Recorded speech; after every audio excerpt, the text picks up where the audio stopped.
Welcome to my vlog mga ka-riders. Magpalit po tayo ng lining sa YTX. Sabi ng may-ari, slide ng kanyang lining. Tip number 1 mga ka-idol, bago tayo maglagay ng lining, i-tip natin yung kanyang glass hub. Baka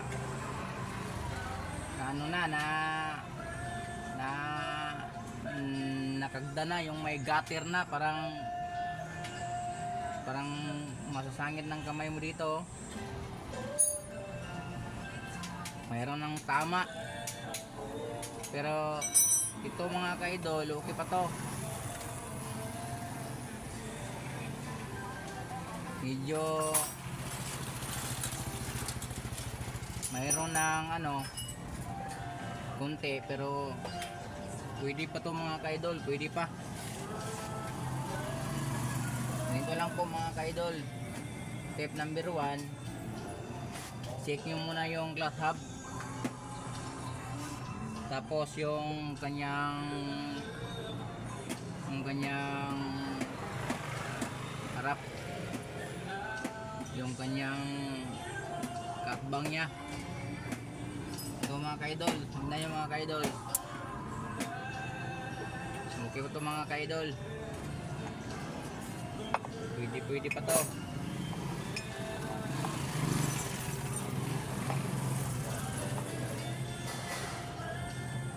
Hindi po tayo pwede yung lagay lang tayo ng lining. Hindi po natin ito ini-check yung kanyang glass hub. Baka ilang araw bibigay na din yan, kunting kapit lang yan.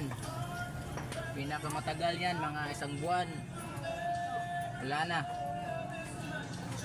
Ito lang mga ka-idol, ilagay ko na tong mga lining.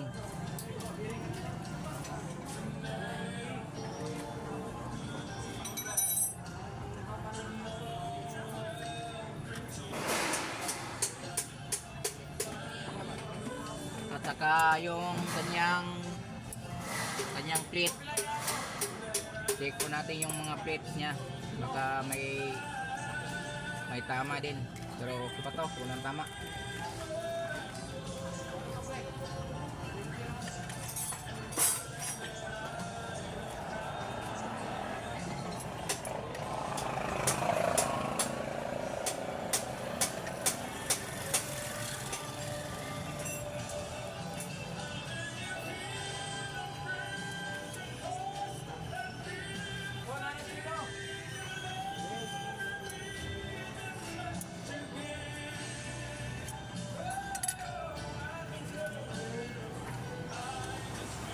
Sana po nagustuhan nyo po ang aking mga video mga riders.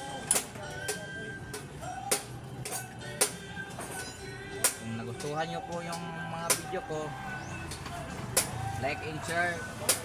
Follow naman sa aking mga page mga ka-riders para updated tayo sa ating mga bagong video.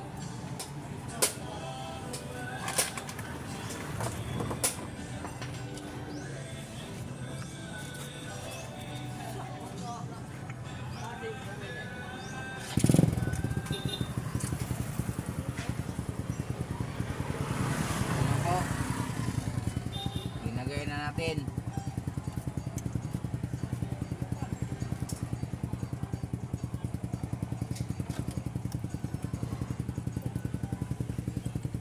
Talagang importante talaga yung magpalit ng lining. Check nyo talaga yung kalalagyan ng mga lining mga riders. Koy, denter koy. Bilang buwan eh. Isa lang. Wala na bro. Utdan tag nana.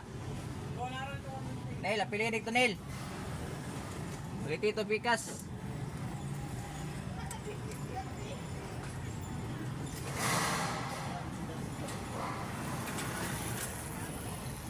Nah, natundas lang boss. Tagas.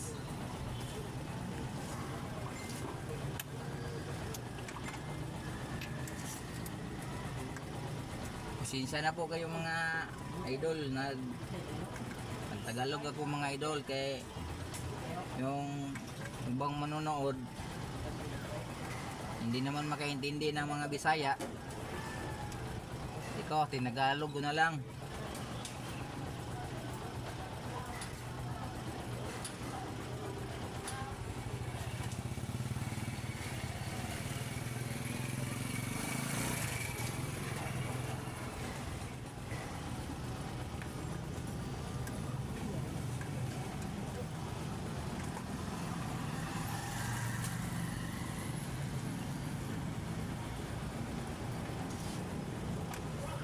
Sana po magustuhan nyo po ang aking mga video mga riders.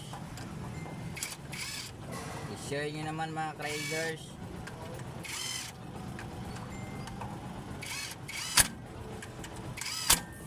Comment nyo naman yung mga gustong sabihin nyo. Bakit i-check natin yung kanyang class hub.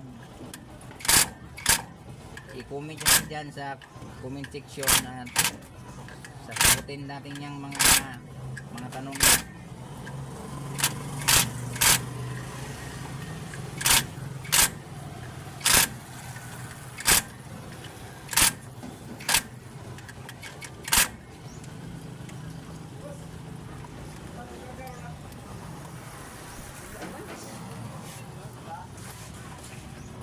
Tapos ilalagay na natin yung kanyang class hub. Linisan natin muna to. Dito. Dapat malinis talaga yung kanyang para hindi mag-leak.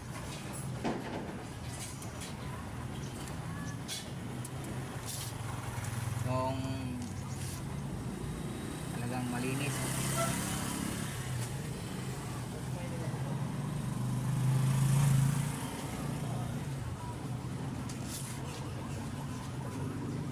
Thank you for watching.